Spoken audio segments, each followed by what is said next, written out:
Question number 32 देखो बेटा, section d का। If a line is drawn parallel to one side of the triangle to intersect the other two sides in distinct point, then prove that other two sides are divided in the same ratio। देखो, मान लो ये एक triangle है ABC, है ना, और a line is drawn parallel to one side, और EF जो है वो पैरेलल है BC के, मान लो, और triangle to intersect the other two sides, और यही जो पहले दो इंटरसेक्ट कर रही है, एक तो E को कर रही है और एक F को कर रही है ना।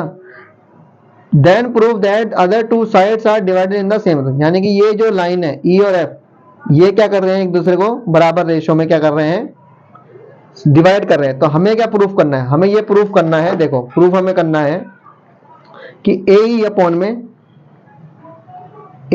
में EB और AF अपॉन में FC, ये हमें प्रूफ करना है। इसको प्रूफ करने के लिए हम क्या करेंगे, EN और FM नाम के हम क्या करेंगे, इसके ऊपर परपेंडिकुलर घेर देंगे। परपेंडिकुलर जब हम घेर देंगे तो क्या हो जाएगा, देखो एरिया ऑफ ट्रायंगल AEF, मान लो ये जो है ये एक ट्रायंगल है और इसकी जो हाइट है वो ये है। तो जब होता है और 90 डिग्री का है तो कैसे निकालते हैं, 1/2 बेस इंटू हाइट। तो बेस क्या जाएगा AE और हाइट क्या जाएगी FM, है ना। सेम ऐसे ही EBF, ये भी एक क्या है, एक ट्रायंगल है, इस ट्रायंगल की भी हाइट ये होगी, तो इसका बेस क्या जाएगा EB बेस हो जाएगा, और हाइट क्या जाएगी FM, ठीक है। इससे ये कट जाएगा और FM से FM कट जाएगा, बच जाएगा AE अपॉन में EB। तो ये हो गया समीकरण 1, इक्वेशन 1 हो जाएगी ये। सेम हम क्या करेंगे, सेम डिप्टो हम इस वाले में करेंगे, AEF, इस बार क्या लेंगे, इसको हम क्या लेंगे, हाइट लेंगे, और ये क्या हो जाएगा हमारा बेस। तो देखो कैसे करेंगे, AEF में क्या करेंगे, 1/2 बेस इंटू हाइट, और सेम EFC में इधर देखो EFC, ये भी क्या है, एक ट्राइंगल है, इसका बेस FC है और हाइट क्या जाएगी EN। तो ये हमें इसमें रख देनी है, 1/1 से कट गया, ये इससे कट गया, EN से EN कट गया, AF अपॉन में FC आ गया। और हमें क्या करना है, ध्यान से देखो इधर, BEF और BEF वाला ट्रायंगल और EFC, ये दोनों ही ट्रायंगल किस पे बने, सेम बेस EF पे बने, और बिटवीन द पैरेलल लाइन, इन दोनों पैरेलल लाइंस के बीच में और सेम बेस पे बने। तब ऐसा, जब भी ऐसा होता है तो ये ट्रायंगल क्या होते हैं, एरिया में आपस में इक्वल होते हैं। तो इसी कारण से हमने इस वाले को, ट्रायंगल को, इसके क्या कर दिया, इक्वल कर दिया एरिया में। जब ये दोनों एरिया में इक्वल हो जाएंगे तो हम क्या करेंगे, इधर देखो इक्वेशन 1, तो हम क्या करेंगे बच्चों, ये हो गया हमारा इक्वेशन 1, इक्वेशन 2, इक्वेशन 3, इनसे हम क्या करेंगे, यूज कर हम इसको क्या कर देंगे, प्रूफ कर देंगे कि AE अपॉन में EF और AF अपॉन में FC होता है। ठीक है, ये हमें प्रूफ करना था, ये हमने प्रूफ कर दिया। जिसने भी इस तरीके से प्रूफ किया होगा, ठीक है, आपका बुक का ये है 6 चैप्टर का, जिसने भी इस तरह से किया होगा उसको नंबर पूरे के पूरे मिलेंगे। ठीक है, चलते हैं हम नेक्स्ट क्वेश्चन पर। क्वेश्चन नंबर इसी का देखो, अथवा में देखो, इसका सेकंड पार्ट मतलब अथवा में है, sides AB and AC are the median AD of a ABC। ये ABC है, AB और AC है, और मीडियन है AD। ये AD क्या है हमारा, ये मीडियन है। रिस्पेक्टिवली प्रोपोर्शनल टू, यानी कि क्या है, ये इसका प्रोपोर्शन है किसका, PQ का, एंड PR का, और मीडियन PM का, triangle PQR। Show that ABC similar है PQR के। तो हमें करना है ABC जो है हमें PQR का सिमिलर प्रूफ करना है। हमें क्या दे रखा है, AB अपॉन में PQ, देखो बोला ना AB PQ क्या है, प्रोपोर्शनल है।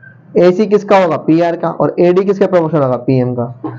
तो ये हमें दे रखा है। ठीक है, AD is a median, AD क्या है, मीडियन है BC का, यानी कि जो मीडियन होता है वो क्या करता है, 2 पार्ट्स में डिवाइड कर देता है। कितने पार्ट्स में, 2 पार्ट्स में, 2 इक्वल पार्ट्स में डिवाइड कर देता है। यानी कि अगर ये मान लो 5 का है तो ये भी कितने का होगा, 5 का। तो BD अपॉन प्लस हो जाएगा DC, BD बराबर D से हो जाएगा।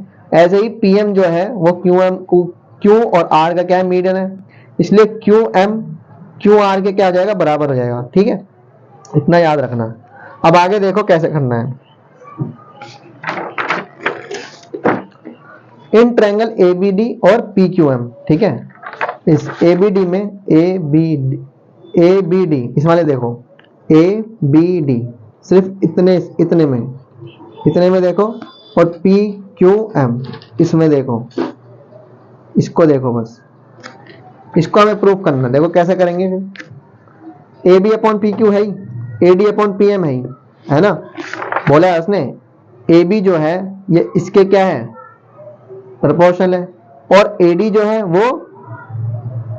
वो PM के प्रोपोर्शनल है, और ये BD जो है और ये QM, मैं इसको 2BD भी तो लिख सकता हूं ना भाई, ये BC है ना, ये BC है, या इसको हम BC को मैं क्या लिख सकता हूँ, 2BD भी तो लिख सकता हूँ, है ना, 2BD के बराबर भी तो होगा ये। तो मैंने इसको क्या लिख दिया, 2BD लिख दिया, और ऐसे ही मैं QM को, इस QM को क्या लिख सकता हूँ, 2QM के लिख सकता हूँ, इस QR को मैं क्या लिख सकता हूँ, 2QM लिख सकता हूँ। तो 2QM लिख दिया, 2 से 2 कट गया, ये बन के आ जाएगा हमारे पास, है ना, यानी कि इससे पता चल जाएगा कि BD जो है ये जो है इसके प्रोपोर्शनल हो जाएगा, ठीक है। जब ये इसके प्रोपोर्शनल हो जाएगा तो क्या हो जाएगा, ABD सिमिलर हो जाएगा PQM, यानी कि ये ABD PQM के क्या हो जाएगा, सिमिलर प्रूफ, ये दोनों सिमिलर प्रूफ हो जाएंगे, ठीक है। जब ये सिमिलर प्रूफ हो जाएंगे तो एंगल B बराबर हो जाएगा एंगल Q के, क्यों, क्योंकि corresponding angle of similar triangles are equal, जिसके भी सिमिलर ट्रायंगल्स होते हैं उसके एंगल्स क्या होते हैं, बराबर होते हैं, यानी कि ये एंगल Q जो होगा, एंगल B जो होगा एंगल Q के क्या हो जाएगा, बराबर हो जाएगा। जब बराबर हो जाएगा तो हम क्या कर सकते हैं, इस वाले इक्वेशन 1 और इक्वेशन ये जो बनेंगे 2, इन दोनों से यूज करके हम क्या करेंगे, ABC सिमिलर PQR कर सकते हैं। क्यों, इसमें देखो क्या आ रहा है, साइड देखो, ये साइड जो है इस साइड के बराबर, और ये साइड जो है इस साइड के बराबर, है ना, और एंगल आ गया तो साइड एंगल साइड, तो साइड एंगल साइड से ये सिमिलर प्रूफ हो जाएगा। इस तरीके से हमको ये क्वेश्चन करना था, जिसने इस तरीके से किया होगा उसको नंबर मिल जाएंगे। चलते हैं नेक्स्ट क्वेश्चन पर। क्वेश्चन नंबर 33 देखो बेटा, बहुत ही आसान है। देखो, how many terms of AP, ये AP की है, इसने बोला how many terms must be taken so that their sum is 105। ऐसे कितने n आ सकते हैं, कौन से नंबर लें कि हमारा, ऐसे कितने नंबर लें कि हमारा जो उनको जोड़े तो 105 आ जाए। तो देखो यहाँ पर हमारी AP बन रही है, ये A हो जाएगा, इसमें से इसको घटाओगे तो D आ जाएगा, ठीक है। तो A भी दे रखा है, D भी दे रखा है और S भी दे रखा है, हमें क्या निकालना है, N निकालना है। तो फॉर्मूला हमारे पास है ही S निकालने का, है ना, S की जगह S रखो, N निकालना है, A की जगह A रखो, D की जगह D रखो, सोल्व करो इसको। सोल्व करने के बाद आपको क्या बनेगा, ये इक्वेशन बनेगी, बिल्कुल ये इक्वेशन बननी चाहिए। फिर आप इसको सोल्व करो, ठीक है, सोल्व करनी आपको आती होगी, फैक्टर करने आते होंगे। जब आप फैक्टर करोगे तो आपको क्या आएगा, एक तो n की 14 आएगा और एक 5 आएगा। अब कौन सा सही लें, हम लगा के देख लेंगे, 5 लगा के देखेंगे, 5 लगा के देख लो, है ना, लगा के जब देखोगे तो कितना आएगा, सम 105, यानी बिल्कुल हमारे n जो है वो 5 है, यानी कि हमारी फिफ्थ टर्म जो है वो हम उनको अगर जोड़ेंगे तो हमारा सम आएगा 105। उसने एक और क्वेश्चन पूछा था, उसने बोला which term of the AP is 0, कौन सा ऐसा टर्म है जो 0 आ जाए, ठीक है, कौन सी ऐसा टर्म है जो n जो है वो 0 आ जाए, मतलब कि n जो है जिसपे 0 आ जाए, मतलब कौन सी टर्म, समझ में आ गया ना कि कौन सी टर्म जो है वो ऑफ AP इज 0, n कौन सा इस्तेमाल करें कि हमारा जो an आ जाए, मतलब 0 आ जाए, कौन से नंबर पे आएगा। तो इसको चेक करने के लिए हम क्या करेंगे भाई, देखो an हमारा क्या है 0, ये हमारा an है 0, a लगा दो, d लगा दो, n निकल जाएगा। इसको सोल्व करना, सोल्व करने के बाद आपका क्या आएगा, n 10, यानी कि 10th नंबर ऐसा है जहां पर हमारा जो an है वो क्या आएगा, 0 आएगा, क्या आएगा, 0। तो 10वां पद है शून्य है, ठीक है, मतलब जो भी 10वां पद आएगा वो शून्य है। और ध्यान से देखते रहो, वैसे भी ये घटता जा रहा है, 27 फिर 24 फिर 21 फिर ऐसे घटता जा रहा है, फिर और कम हो जाएगा, कम होता होता जाएगा, ठीक है। तो एक समय आएगा जब 10वां पद होगा जिसपे ये 0 होगा। तो इस तरीके से इस क्वेश्चन को करना था, जिसका n 5 आया और जो 0 टर्म है शून्य, 10वां पद जो है वो शून्य है, जिसने भी ये बिल्कुल ऐसे ही किया होगा उसको पूरे नंबर मिल जाएंगे, ठीक है, आपके CBSE बोर्ड में, नहीं तो भाई नहीं मिलेंगे। चलते हैं नेक्स्ट क्वेश्चन पर। क्वेश्चन नंबर 34 देखो, इसका ये पार्ट मतलब पहला है ये, the shadow of the tower standing on a level ground. ये एक टावर है AB, है ना, is found to be 40 meter longer when the sun's altitude is 30 when it was 60। इसका मतलब ये कह रहा है कि पहले जो उसकी जो डिग्री एंगल था वो 60 था, जब वो 30 हो गया, सन का एल्टीट्यूड 30 हो गया, यानी कि उसकी जो शैडो थी वो 40 मीटर ज्यादा हो गई। ये जो है ये उसकी ओरिजिनल शैडो है। Find the height of the tower, यानी कि हमें इस टावर की हाइट पता करनी है और हमें लेंथ ऑफ ओरिजिनल शैडो, और ये है शैडो, ये शैडो है। ये शैडो जो है 40 मीटर बढ़ गई जब सन का जो एल्टीट्यूड है वो 60 से 30 पहुंच गया, है ना। तो हमें इसकी हाइट बतानी है और ये शैडो बतानी है। ये नहीं है तो हम इसको x मान लेते हैं। अब देखो ए बी सी ट्रायंगल में देखो क्या बन रहा है ये। अगर मैं बताऊं परपेंडिकुलर अपॉन में बेस, तो परपेंडिकुलर अपॉन में बेस कहाँ क्या बनता है, परपेंडिकुलर अपॉन बेस में क्या बनता है, tan थीटा बनता है। तो tan हमारा कितना है 60, tan 60 वैल्यू होती है √3। ए बी और बी सी हमें पता नहीं है ना। चलो मुझे क्या चाहिए, मान लो ए बी चाहिए, ये बी सी है, मल्टीप्लाई कर डिवाइड हो जाएगा, तो मेरे पास ये बन के आ जाएगा, है ना। ये ए बी की वैल्यू आ गई, यानी इस ए बी की वैल्यू ये आ गई है, ठीक है। अब हम क्या करेंगे, नेक्स्ट पे चलते हैं। अब हम ए बी डी करते हैं। अब in triangle a b d देखो क्या है, ये अभी तो हमने ए बी सी ये लिया था, इससे हमने ए बी की वैल्यू निकाल ली है। अब मैं लूंगा ए बी डी, ये पूरा ट्रायंगल। अब इसमें क्या होगा, x और 40, तो b और d कितना हो जाएगा, ये x है और ये 40 है, तो x प्लस 40 क्या हो जाएगा, ये bd हो जाएगा, है ना। चलो लगाते हैं। अब ये वही है, ये क्या है, परपेंडिकुलर अपॉन में बेस, तो परपेंडिकुलर अपॉन बेस में क्या होता है, tan थीटा होता है। तो tan थीटा कितना है, 30 है इस बार। तो tan थीटा 30 है, इसकी वैल्यू लगा दो 1/√3। tan 30 की वैल्यू क्या आती है, 1/√3। ए बी की वैल्यू क्या है, अभी हमने ए बी की वैल्यू निकाली ना, ए बी की वैल्यू निकाली √3 BC, तो हम ए बी की वैल्यू क्या रख सकते हैं, इस ए बी की वैल्यू √3 BC रख सकते हैं। और बी डी क्या है, अभी हमने पता लगाया कि बी और डी क्या है, x प्लस 40 है, तो x प्लस 40 रख दिया। मतलब इसको हम चाहे तो x मान लो या BC लिख दो, ठीक है, कोई दिक्कत नहीं है। तुम चाहे तो x लिख दो या आप BC लिख दो, मैंने BC लिख रखा है, BC लिख सकते हो, BC लिख कर रहने दो। अब इसको क्रॉस मल्टीप्लाई करो, क्रॉस मल्टीप्लाई करोगे BC और 40 एक से गुणा होंगे तो यही आएगा, और √3 से गुणा होगा तो 3 बाहर आ जाएगा। ये प्लस का BC है, इधर आके क्या जाएगा माइनस का। 3 BC में से 1 BC चला गया तो 2 BC बचे, ठीक है। अब ये क्या है, मल्टीप्लाई का, इधर आके क्या जाएगा डिवाइड का। तो 40 को 2 से भाग करोगे कितना आएगा, 20, तो 20 BC आ गया। अब BC क्या था हमारा, ये शैडो थी, तो हमारे पास ओरिजिनल शैडो आ गई BC। अब BC की वैल्यू है, अब इसमें लगा दो √3 और BC कितना था 20, तो क्या आ जाएगा 20 √3 क्या आ जाएगी, ए बी की वैल्यू निकल कर आ जाएगी। चलो यहाँ पे समझा ही रखा है वैसे तो। ए बी हमारा कितना है,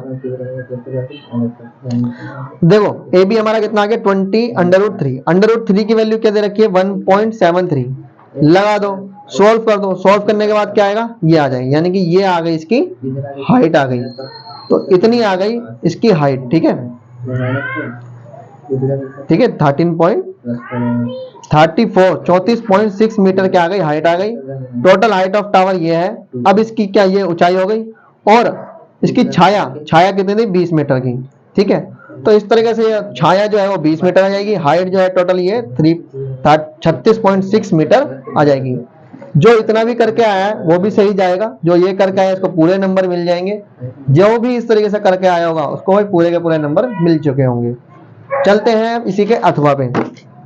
इसी का अथवा देखो, the angles of depression of the top of the bottom, top का और बॉटम का क्या है, एंगल ऑफ डिप्रेशन है 8 मीटर टॉल बिल्डिंग का, ठीक है। ये 8 मीटर टॉल बिल्डिंग है, इसका टॉप, यह है इसका टॉप और यह है इसका क्या है बॉटम। इसके टॉप से और बॉटम से क्या बन रहा है, एंगल ऑफ डिप्रेशन बन रहा है from the top of multi storeyed building. ये मल्टी स्टोरेड बिल्डिंग है, यहां से इसके टॉप पे और यहीं से इसके बॉटम पे क्या बन रहा है, एंगल ऑफ डिप्रेशन बन रहा है। कितना बन रहा है, 30 और 45 का। तो देखो ये 30 का बन रहा है, ठीक है, ये 30 का बन रहा है और एक 45 का बन रहा है ये। अब आपको पता है ये क्या बन रहा है, अल्टरनेटिव इंटीरियर एंगल, तो ये 30 है तो ये क्या जाए 30, ये अगर 45 है तो ये कितने का हो जाएगा 45, अल्टरनेटिव इंटीरियर एंगल आपको पता ही होगा। फिर इसने पूछा find the height of multi storeyed building, इसकी हमें हाइट बतानी है and the distance between the two building, और ये डिस्टेंस बताना है। ठीक है, अब आप देखो ये 8 है, 8 मीटर का है ना ये, तो जितना ये होगा उतना तो यही होगा 8 मीटर, है ना। ये 8 है तो ये भी क्या हो जाएगा 8 मीटर हो जाएगा, है ना। अब आप ये देखो, इससे आप क्या निकाल लोगे, ए बी सी से आप इससे ये निकाल लोगे, इसकी बेस निकाल लोगे, है ना। जब बेस निकल जाएगा तो BC जो है वही तो इसका ED हो जाएगा, जो बेस होगा वो ये होगा।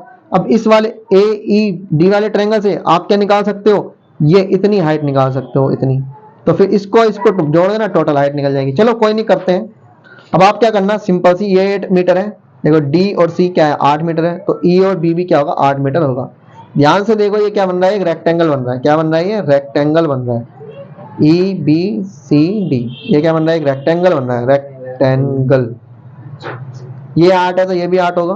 ठीक है, अब आगे देखो कैसे करना है इसको। DC बराबर EB कर रखा है, BC बराबर ED कर रखा है, D और C बराबर EB और ED बराबर रहेगा BC।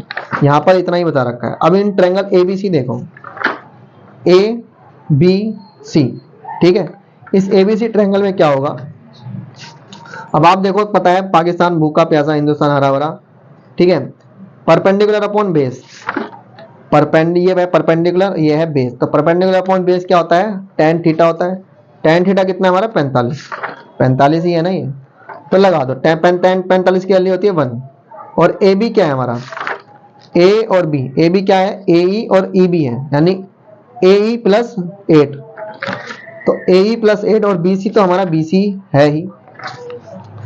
तो अब इसको क्रॉस मल्टीप्लाई कर दो, BC को 1 से करोगे BC और 1 को इससे करोगे ये, तो ये आ गया हमारा। इतना इसको ध्यान में रखना, BC की वैल्यू ये है। अब AED, BC क्या आया हमारा, BC याद रखना, BC आया है हमारा AE प्लस 8, तो AE प्लस 8 आया। जो ये BC होगा यही तो E और D होगा, तो ये भी क्या हो जाएगा, AE प्लस 8 हो जाएगा। अब AED ये एक ट्रायंगल है, इससे हम क्या निकाल लेंगे, ये AE निकाल लेंगे। देखो कैसे निकालेंगे, ये देखो इसमें भी क्या बन रहा है, tan थीटा बनेगा, AE और ED बनेगा, base perpendicular upon base. AE है, ED हमारा किसके बराबर है, अभी मैंने बताया, जो ED है हमारा, E और D किसके बराबर है, AE प्लस 8 के बराबर है, क्योंकि ये दोनों आपस में क्या है, रेक्टेंगल है। रेक्टेंगल के आमने सामने की जो भुजा होती है वो बराबर होती है, साइड्स दोनों बराबर होती हैं। जो BC होगा वही ED होगा। ठीक है, AE प्लस 8 होगा। कर दिया, क्रॉस मल्टीप्लाई कर दो, करने के बाद क्या आएगा, ये AE और 8 1 से गुणा होगा तो ये आएगा, और √3 A से गुणा होगा तो ये आएगा। ये प्लस का रहेगा, क्या जाएगा माइनस का, है ना। अब इनमें क्या कॉमन आ रहा है, AE कॉमन आ रहा है, AE को बाहर निकाल लो, √3 -1 आ जाएगा। अब ये क्या है, पूरा मल्टीप्लाई का जाएगा, क्या जाएगा डिवाइड का, आ गया। अब इसको क्या करोगे आप, अब इसको आप क्रॉस रैशनलाइज कर दो। रैशनलाइज जब करोगे तो आपका आंसर क्या आएगा, निकल कर ये आएगा, यानी कि ये आपका आ गया आंसर। √3 की वैल्यू लगा दो, ये रही, है ना, और √3 की वैल्यू लगा दोगे, प्लस कर दोगे, ये आ गया। इसको इससे मल्टीप्लाई कर दो, क्या आएगा ये, यानी AE की वैल्यू ये आ गई। ठीक है, यानी A और E की वैल्यू क्या आ गई, ये आ गई 10.92 मीटर। अब जो A और B है, मल्टी स्टोरेज बिल्डिंग की पूरी हाइट क्या है, A और B, जो किससे मिलकर बनी है, AE और EB से मिलकर बनी है।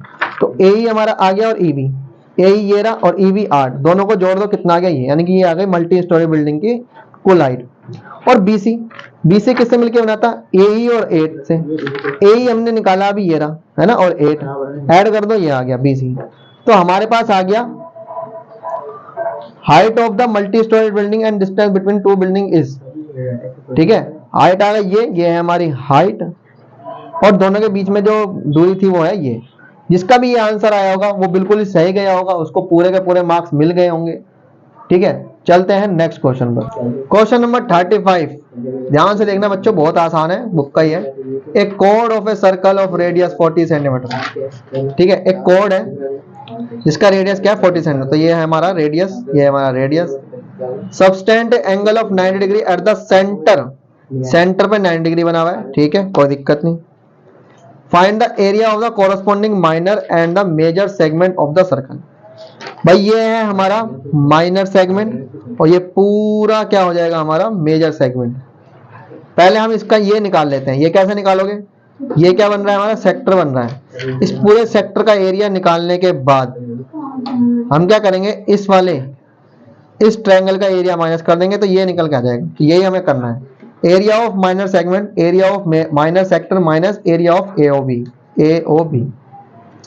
तो हम कैसे निकालते हैं, थीटा अपॉन में 360 पाई आर स्क्वायर माइनस का 1/2 बेस क्या हो जाएगा, ये हो जाएगा, और हाइट भी ये हो जाएगी 14 हो जाएगी, है ना। इसको आप सोल्व करोगे, सोल्व करने के बाद आपका क्या आएगा, 56 आना चाहिए। तो हमारा ये APB यानी हमारा ये जो आ जाएगा माइनर सेक्टर का एरिया आ जाएगा 56।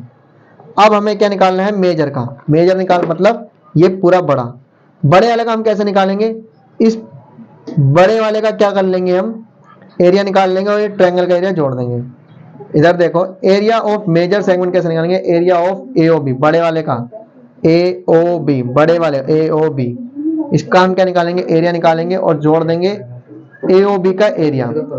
ठीक है, AOB इस वाले ट्रायंगल का एरिया। तो कर दो। अब आपको पता है कि इसको सोल्व कर दो आप, है ना। सोल्व करने के बाद देखो क्या आएगा, थीटा अपॉन में 360। थीटा इस बार क्या होगा, ये 90 है तो ये कितने का होगा, ये पूरा 360 का होता है, 360 में से ये 90 का है तो ये कितने का होगा, 270 का होगा, है ना। और पाई लगा दो, आर की वैल्यू लगा दो। अब आप इसको जब सोल्व करोगे, सोल्व करने के बाद आपको 560 आना चाहिए, 560 स्क्वायर सेंटीमीटर स्क्वायर, जिसका ये आंसर आया होगा 56 जो है छोटे वाले का सेगमेंट का, और बड़े वाले मेजर सेगमेंट का 560 आना चाहिए आंसर। जिसका ये आया होगा वो बिल्कुल उसका सही गया होगा आंसर। ठीक है, उसको पूरे नंबर मिल जाएंगे। ओके, मिलते हैं नेक्स्ट क्वेश्चन में।